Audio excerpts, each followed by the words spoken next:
पाकिस्तान म्हणजे इस्लामिक राष्ट्र, कट्टरवाद्यांची तिथं जराही कमतरता नाही. मात्र अशाच पाकिस्तानात आता चक्क संस्कृत भाषा शिकवली जाते, तीही लाहोर विद्यापीठात, म्हणजेच पाकिस्तानातील पंजाब या समृद्ध प्रांताच्या राजधानीच्या शहरात. पंजाब प्रांत म्हणजे पाकिस्तानातील राजकारणाचंही मुख्य केंद्र.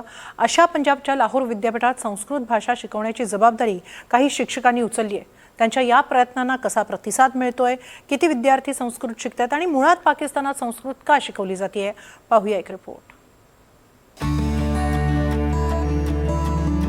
हा फळा आणि त्यावरची ही अक्षरं पाहून भारतातील एखाद्या शाळेतील किंवा महाविद्यालयात आल्यासारखं तुम्हाला वाटलं तर त्यात तुमची काही चूक नाही. मात्र कोणताही निष्कर्ष काढण्याआधी ही बातमी सविस्तर पहा. हा फळा आहे पाकिस्तानातील लाहोर विद्यापीठातल्या एका वर्गातला. त्यावर शब्द आहेत देवनागरीतले आणि तेही संस्कृत भाषेतले हे शब्द आहेत. हो, पाकिस्तानात आता चक्क संस्कृत शिकवली जाते. पाकिस्तानमधील नागरिक आता संस्कृतचा अभ्यास करणार आहेत. ते महाभारत आणि भगवद्गीतेतील संस्कृत श्लोकांचं पठण आणि उच्चार करायला शिकतील. Lahore university of management sciences या नामांकित विद्यापीठात पहिल्यांदाच संस्कृत हा अभ्यासक्रम सुरू करण्यात आलाय. लाहोर विद्यापीठातील गुरमणी सेंटरचे संचालक डॉक्टर अली उस्मान कासमी यांच्या मते पंजाब विद्यापीठाच्या ग्रंथालयात अनेक संस्कृत दस्तावेज जतन केलेले आहेत. विद्यापीठात संस्कृतच्या प्राचीन पांडुलिपी आहेत. या पांडुलिपी ताडपत्रांवर लिहिलेल्या आहेत. 1930 मध्ये विद्वान वुलनर यांनी त्यांचा संग्रह केला. 1947 नंतर मात्र कुणीही यास हात लावलेला नाही. पाकिस्तानच्या शैक्षणिक अभ्यासक्रमातही त्यांना समाविष्ट करण्यात आलेलं नाही. हे दस्तावेज फक्त परदेशी संशोधकांच्या अभ्यासासाठी आहेत.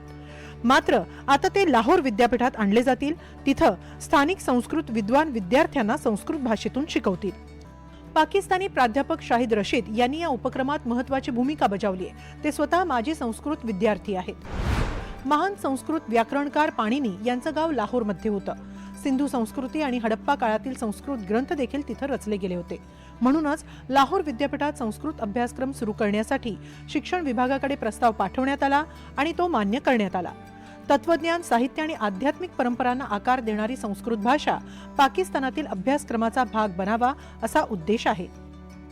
लाहोर या शहराच्या जवळच पाणिनींचा व्याकरणाच्या संदर्भातला मोठा एक अभ्यासक्रमाचा वर्ग त्या ठिकाणी चालत असे आणि प्राचीन काळापासून लाहोरमध्ये संस्कृत अत्यंत मोठ्या प्रमाणावरती शिकवलं जायचं आणि संस्कृत भाषेवरती कोणाचा अधिकार नाही.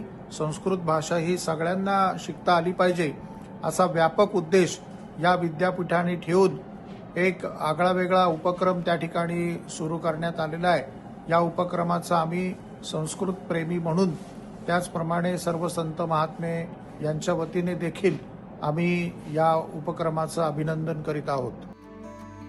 सुरुवातीला संस्कृतमध्ये 1 आठवड्याचा कार्यक्रम सुरू करण्यात आला होता. विद्यार्थी, संशोधक, वकील आणि शिक्षण तज्ज्ञांसह तो सर्वांसाठी खुला होता.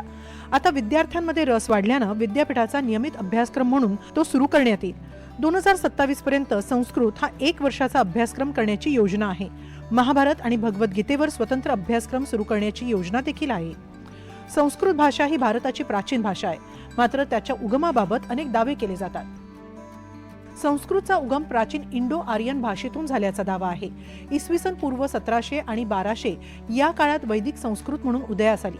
भारतीय परंपरेनुसार ईश्वरानं निर्माण केलेली शाश्वत भाषा मानली जाते. संस्कृतचा उगम हेल्मंड बेसिन म्हणजेच अफगाणिस्तान इराण बॉर्डरच्या आसपास मानला जातो. नंतर भारतात आर्यन वंशाच्या नागरिकांचा त्याचा विकास झाल्याचा दावा करण्यात आला. जगातील सर्वात जुन्या आणि समृद्ध भाषांपैकी संस्कृत एक मानली जाते. अनेक भारतीय भाषांचा उगम संस्कृतमधूनच झाल्याचं मानलं जातं. जर्मनी, युनायटेड किंगडम, अमेरिका तसंच चीनमध्येही संस्कृत शिकवली जाते आणि आता पाकिस्तानातही ही भाषा शिकवली जाते. पुढील 10 ते 12 वर्षांत इथं संस्कृतमधील महत्त्वाचे ग्रंथही शिकवले जाणार आहेत. गीता, महाभारत हे देखील इथल्या विद्यार्थ्यांना शिकवले जाणार आहेत. सध्या हा उपक्रम नवा असल्यानं विद्यार्थी संख्या मर्यादित आहे. मात्र 4 क्रेडिटच्या या उपक्रमाला हळूहळू प्रतिसाद वाढेल अशी आशा इथले संस्कृत अभ्यासक व्यक्त करतायत. भारत पाकिस्तान हा संघर्ष खरं तर 1947 नंतरचा. त्याआधीचा इतिहास, संस्कृती, भाषा सारं काही समान होतं. आजही काही खाद्य संस्कृती आणि इतर परंपरांमध्ये काही प्रमाणात समानताही आढळते. अलीकडेच दोन्ही देशांमधली कटुता, तणाव वाढला होता. तरीही शैक्षणिक क्षेत्रातील हा बदल सुखावह आणि प्रशंसनीय मानावा लागेल. Bureau report, NDTV Marathi.